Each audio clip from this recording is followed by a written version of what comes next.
in looking at last year, I mean, there were some highlights. I mean, it was great to be in the new stadium and all that, but obviously the record was not what we'd like for it to be. I mean, we had a nice win against, Delaware, where we had to come from behind, but at least we finished the year with a big win against Richmond. I mean, that's something we haven't been able to do for a few years, and to end the year with a win too was exciting. But again, overall, our players were not pleased with the record, and I think that really added incentive to the offseason.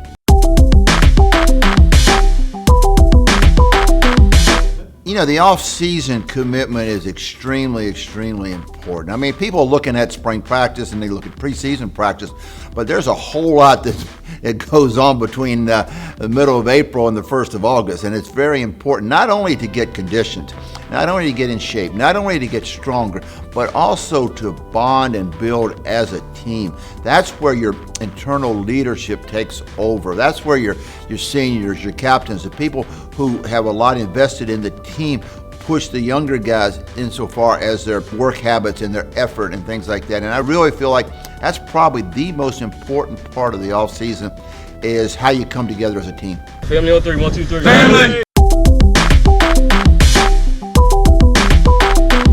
There's not a set pattern of behavior you want from a captain. He's got to be himself. If he's outgoing like a Caskins, then that's great. He's going to be very enthusiastic. If he's quiet like an Aaron Swinton, then that's great too. He's going to set an example by his work habits. And then Connor Hill and Matt Ahola, they work at it too. But again, you don't put it all on the captains. There's a lot of guys that need to exert leadership, but I have been very pleased about how proactive our captains have been insofar as planning towards this year's team.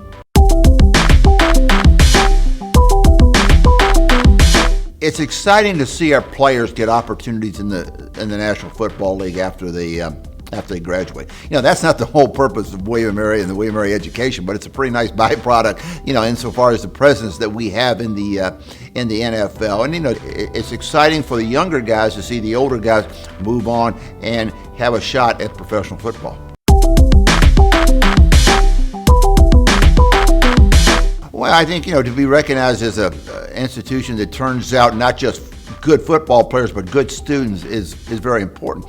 William & Mary is a very selective university insofar as admission. It's not easy to get in here, whether you're a football player or not, and certainly it's not easy to get your degree. You have to work at it. You've got to want to do well, and we bring in guys who have a lot of potential, and they work hard, and they accomplish a great deal.